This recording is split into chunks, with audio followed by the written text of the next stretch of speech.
someone was just like, wow, this is really good. Yeah. We need to keep doing this. I think the problem when the first Old Fashioned came around was, ooh, this is a little bit harsh. How can I do something to remedy this? Let's add some sugar, a little bit of fruit, see what I can do to kind of make this palatable. That's probably true. How many grandmothers drank Old Fashions? Most of them. Hello, and welcome to Revue de Bourbon, a podcast dealing with all things bourbon. I'm your co-host, Dusty, and along with my co-host, Wayne, we're just a couple of guys who love to talk about bourbon. So, whether you're at home, stuck at work, or just in your car, sit back, relax, kick your feet up, pour yourself a drink. Enjoy the show.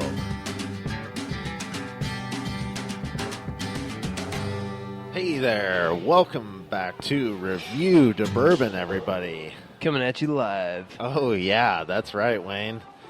We are live from Down One Bourbon Bar in Whiskey Row, Louisville, Kentucky, right downtown. I'm Dusty Pockets, and I'm joined by always Wayne. Wayne, how you doing? Hey, how's it going? Yeah. And we have a special guest on the show today. Would you like to introduce yourself? Sure. My name is Beth Burrows. I'm the assistant general manager here at Down One Bourbon Bar. Yeah, we are down here in basically the epicenter of what used to be Whiskey Row back in the day. It is. Whiskey Row, which recently part of it caught on fire. That was pretty outrageous. If you don't know anything about that, look it up in the tablets. There's lots of videos, and it was a pretty intense fire. It did a lot of damage, but I think the only real effect it had is it pushed the new Old Forester distillery back about another year, right? Well, no, just to the beginning of 2017. So they thought that they were going to be doing it towards the end of 2016, or they were aggressively trying to get it done by the end of 2016, and I think it just kind of pushed it over. Other than that, some of those businesses had to shut down for a day or two, and then I think their air conditioning went out the other day, so that was super fun for them. All right, so we are here doing a wheat tasting today. We have quite a variety here. None that we have covered on the show except for the Weller Antique, which we are very fond of. And this happens to be selected by you, correct? Yep. We've got a little committee that gets together and actually selects the final single barrel that we have. Okay. This is our 7th proprietary single barrel. Wayne's a big fan. He doesn't really like wheat whiskeys generally, but you're a fan of this one, yeah? It's maybe my favorite wheat whiskey so far. Yeah, so we went through, we did Rebel Yell, Larceny, and the Old Weller Antique, and they were good. You know, the Weller kind of cast a large shadow over the other two, so we moved on to another 3. We tried the Garrison Brothers, which I've been hearing a lot about. I see them on social media all the time. They've got a nice campaign going. Yeah, they're very aggressive in trying to get it out there, which is it's great. I mean, there's not a whole lot of them, so the fact that they're working that hard to get it into this market it's a big deal. A lot to be said for that. Looks good. It's in a good-looking bottle. Yep, that's a nice one. It's half the battle. It is. It's pretty unique bourbon, too. It doesn't taste like a standard bourbon, but it has its own flair, and go out and try it. So we're going to focus on the Old Fitzgerald, particularly the 1849 and the bottled and bond. Is that correct? Yes. Yeah, I don't know about you, but I'll be trying the 1849 for the first time today. So. Me too. I don't remember the last time I had the bottled and bond, but this will be nice to compare the two. So we'll start with the bottled and bond.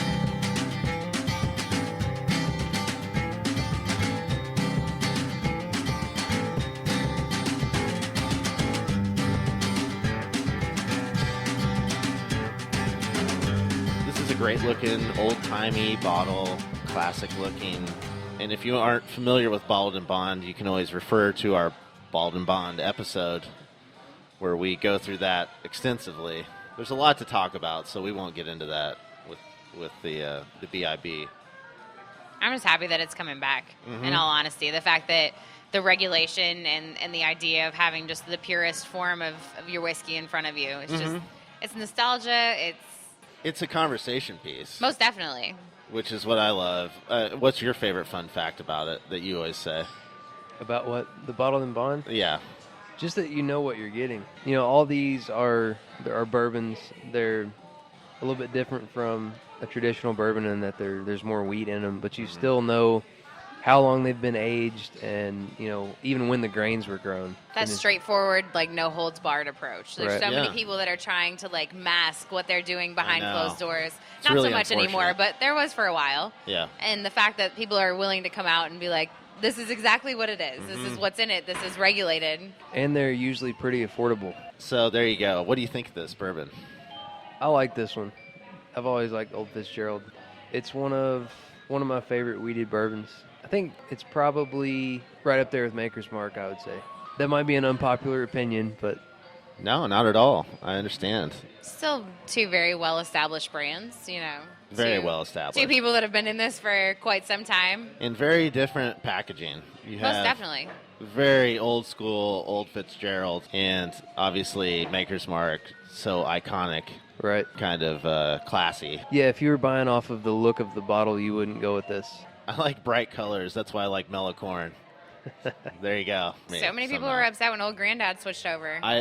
I'm one of them. I mean, I was not happy. A bunch of us took pictures with our sad face and Too bad. the new bottle and just tried to get almost- them to push it back It's to almost what it was. unrecognizable. It's not a bad bottle. It's not. They didn't change it to No. something awful. They didn't, but it's not that iconic, boisterous label anymore. I don't think it even has a yellow or an orange top. I think they changed the top to black. Oh. The horror. So I like this as well. It is really smooth. What are your thoughts on that? I really, really love Old Fitzgerald. The bottled and bond is probably top tier. I like the 1849 as well, and we'll get into that in a minute. Yeah. But I just think that it's iconic, and there's something to be said about being able to do it the same way for that long.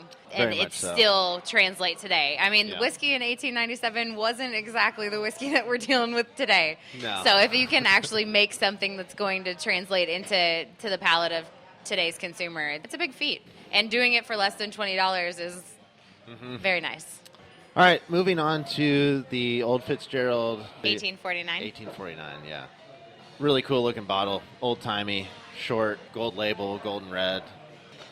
That kind of is comparable to the Weller to me for some reason. There's like bit. kind of a spicy, cinnamony. Yeah. A little less oak. Yeah, not like rye spicy, but just kind of savory almost. It's really good. It's refreshing. It's different than the typical sweetness that you get out of a wheater. Right. This has a bit more characteristic to it. It's got a lot more of a finish than the other ones do, too. It stays around for a little bit Yeah. longer. We That's may have good. had one just pushed to the front for me. I miss the old-looking bottles. Like we said, they're slowly going away. Yeah, it looks like it could have been printed about, 70 years ago or something. It's Easily. Oh, most definitely. that Yeah. classic looking. And this is only an 86 proof. So It the tastes fact stronger. that it has that much character at 86 is huge. That's incredible. I would have guessed more, too. I was thinking somewhere around the 95. Yeah, it's got a real nice bite to it. Something that you miss with the Larceny and, Makers. I kind of like that. That's why I wind up drinking Wild Turkey all the time. You like the bite. Oh, yeah. That's why I go for the barrel proof, the higher Yes. proof. I mean, you want to feel like you're drinking something. Right. Exactly. That it has the ability to change and morph with water, with ice, with whatever you want to put in it. Yeah, that's why we did a review of all the Makers products, and we easily gravitated towards the cask. Cask is by far, in my opinion, the best that they've put out. It's what it should be. That's Exactly. Maker's cask is what Maker's should be. And not Right. saying that Maker's isn't delicious or, that 46 isn't a great expression. Right. But the fact that that's what's coming out of the cask is just amazing. Yeah, it's kind of like finally we're tasting the Maker's potential. I hope that Maker starts playing a little bit more too, and just Yeah. kind of expanding what they're doing. I mean, they've got 3 great products that they deal with, and if they can do just a little bit more and play with it just a little bit more, maybe Yeah. not get into the finishes so much or anything like that, but Right. the fact that they manipulated the wood with the 46 with the French oak, I thought that was a would- cool idea. Yeah, I'd like to see the expressions of wood. I mean, Yeah. we talk all the time about how much the barrel and the aging and where they are in the rickhouse plays such an important role as to what kind of product comes out. And I feel like once we start playing with that a little bit more, going past the finishes, because a lot of people are finishing now. Angel's Envy started the Right. trend. Yeah, you yeah. know, Whistle Pig has done it, and Woodford has done it. Heaven Hill yeah, is even Heaven doing Hill has it, done it. yeah. I mean, everybody has kind of tried their hand at it, and a few of them have been majorly stand out. But I think that when we start going into the wood side of things and we start going into what we're doing in the rick houses. I like that better because I kind of feel like we're entering the novelty territory when we're bringing in, wine casks from Italy. It's like, well, of course, this is going to taste different. You're Right. a few steps And- away from making like maple flavored whiskey. Hey now, don't go to that Knob Creek Smoke Maple yet, all right? That's what We're I not want. crossing into that territory yet. Right. That's what I want to stay away from. I don't like novelty with bourbon. you Right, know? not that Bourbon's they a don't have their flavor. place. I mean, I am very adamant about not really having them on my bar, and that's strictly because I want people to come here and try bourbon for what it is. I don't want to give them that segue. If you're going to do the segue, that's great. You can do that by going and buying it on your own, Right. and then you get that little bit of an affinity for bourbon. Then you Yeah. come here and you Yep. see us, and then you go into Absolutely. what bourbon really is and how to appreciate and try and find your niche because Yeah. everybody's different. So, Well, that just makes me like this bar even more.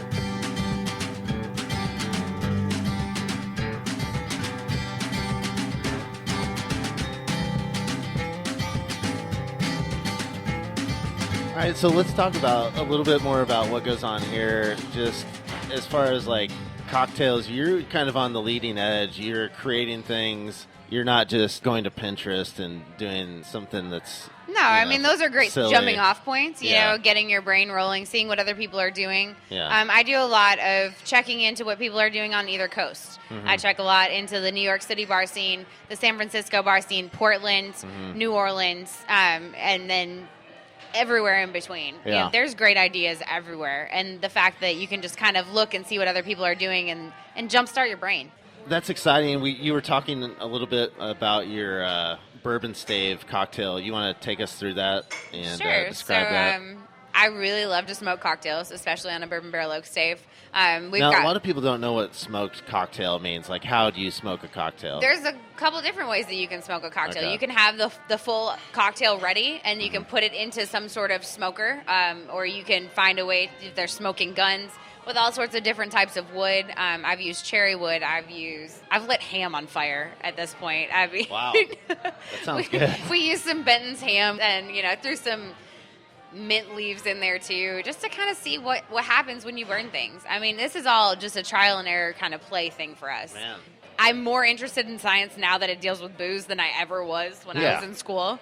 Totally appropriate. It's- Same with history. Like, history was always all right, Yeah. but now that it deals with bourbon, love history. So continue with bourbon stave. Made it for a competition last year around Derby time. Angel's Envy was the sponsor of the competition, so I already had my base spirit. I knew that I wanted to smoke it because of all the things that I had been seeing. I wanted to try smoking the glass initially, trying to figure out different ways to do that. I didn't have equipment. I literally only had what was around me, which was a brulee torch and some wood that was in the kitchen.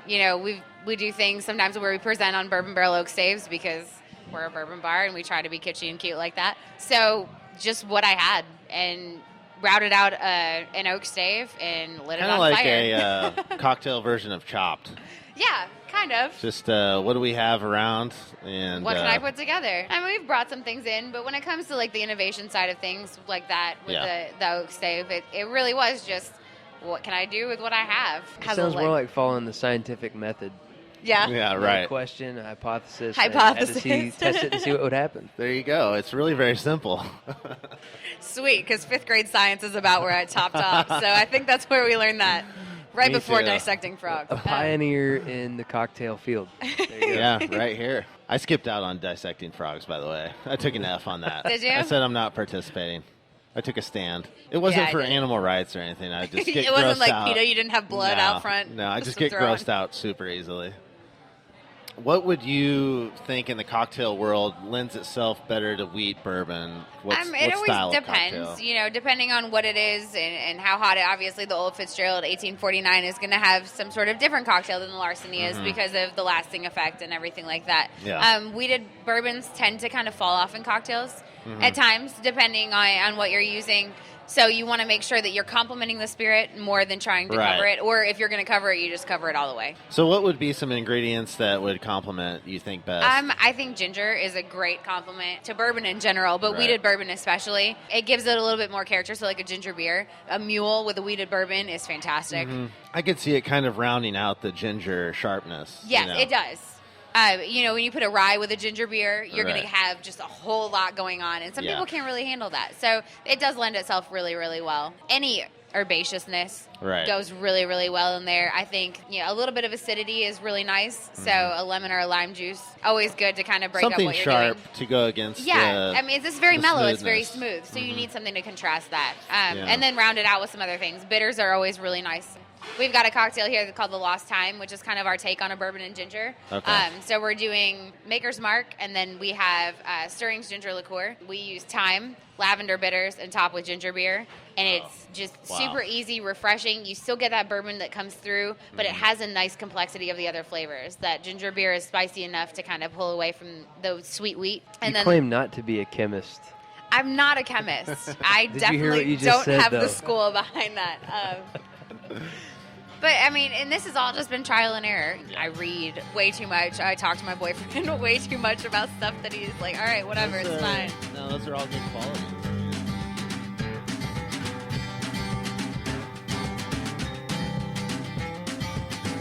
We're featuring a wheated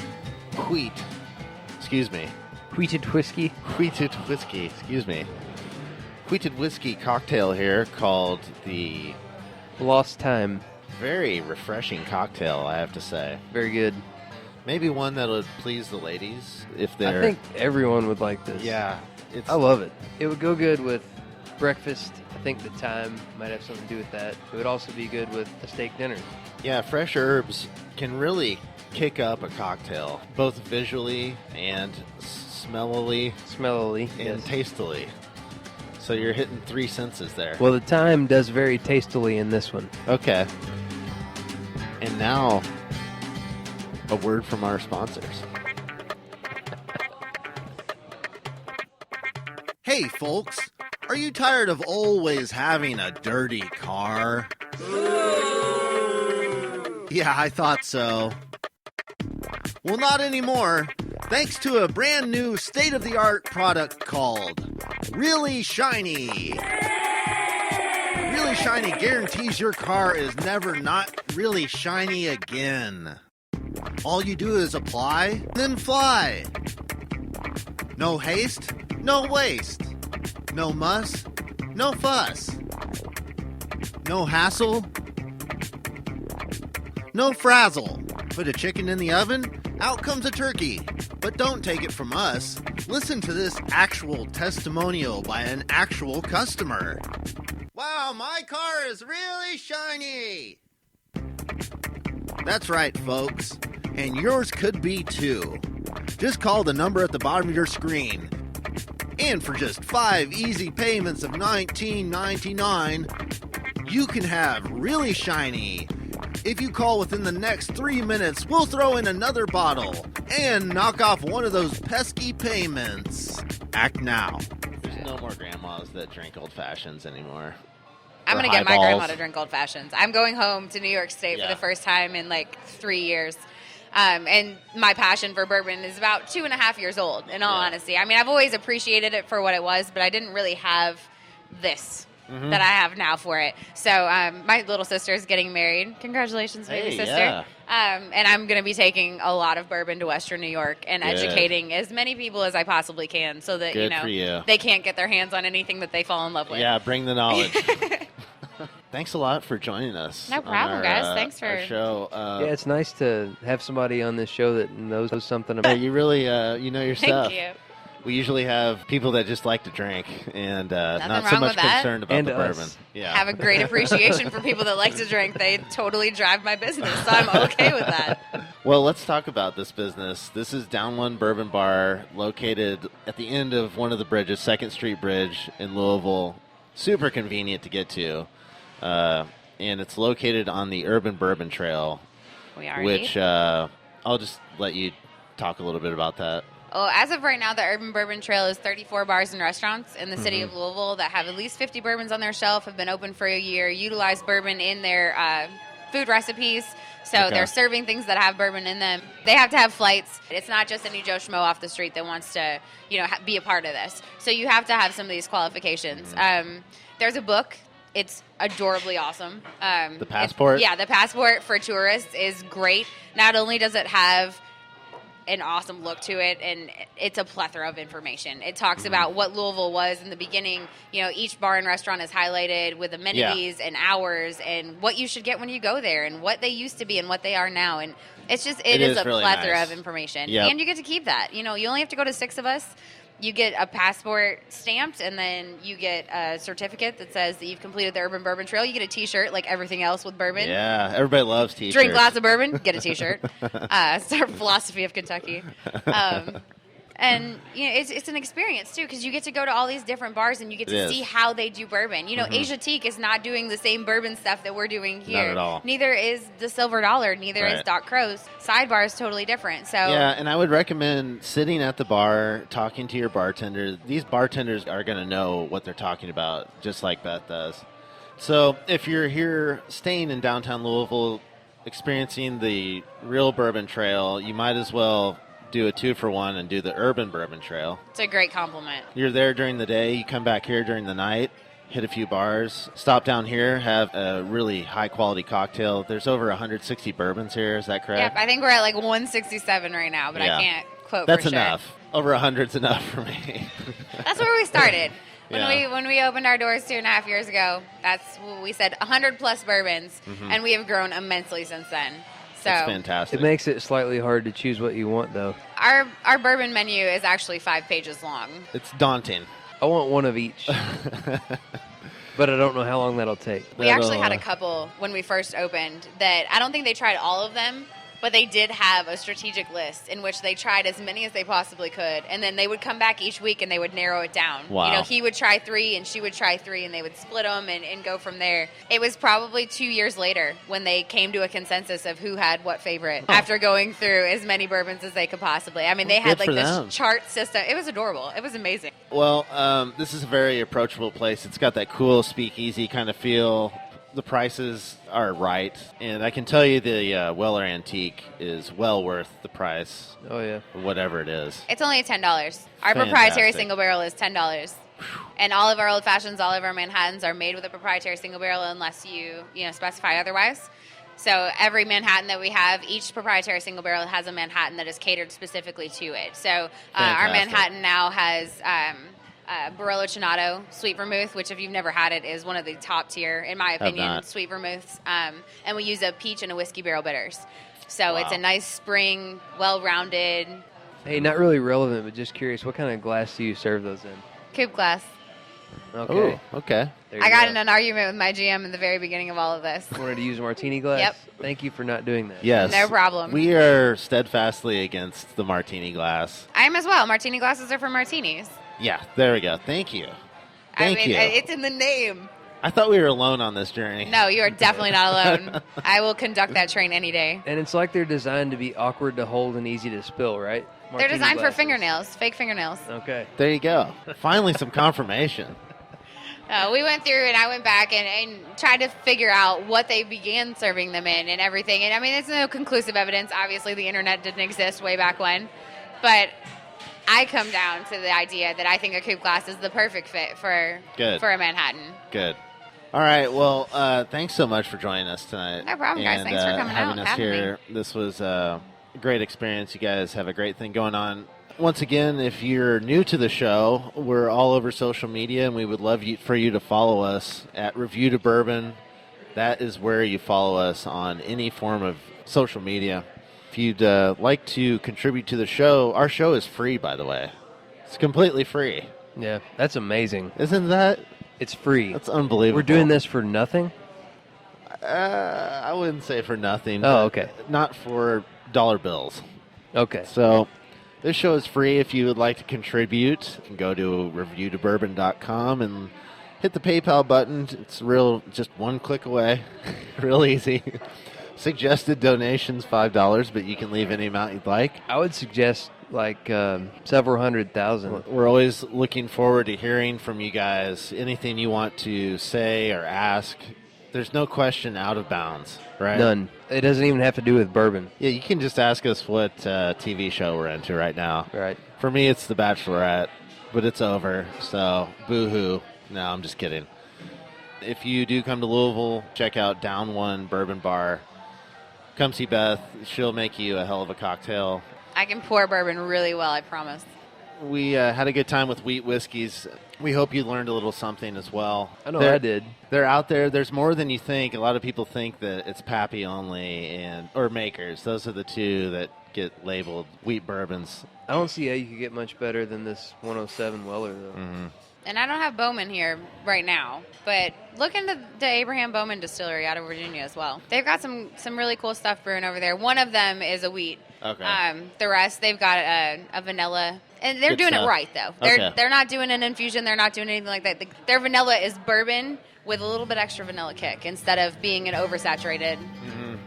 All right. Well, thanks again for joining us on this Revue de Bourbon Live Urban Bourbon Trail edition. We're just working our way right down the trail. We've covered quite a few now. We've got a little momentum going. I think we're going to keep rolling. We're going to be back at the Marriott in a couple weeks. We might revisit Bottled and Bond there. You know, why not? Sounds good to me. There'll be bluegrass that night, and we can have fun with that. But thanks again. This has been Revue de Bourbon on behalf of Beth and myself, Dusty, and Wayne. Thanks so much for listening, and we'll see you next time. Goodbye. See you. Thanks, guys. Pish posh to an apple a day, a bourbon a day. World of modern technological marvels. They were like, don't touch this with a scalpel. And I was like, oh, that's what you're not supposed to touch. I've always had this weird thing against monkeys. Shake those who shake old fashions. There we go.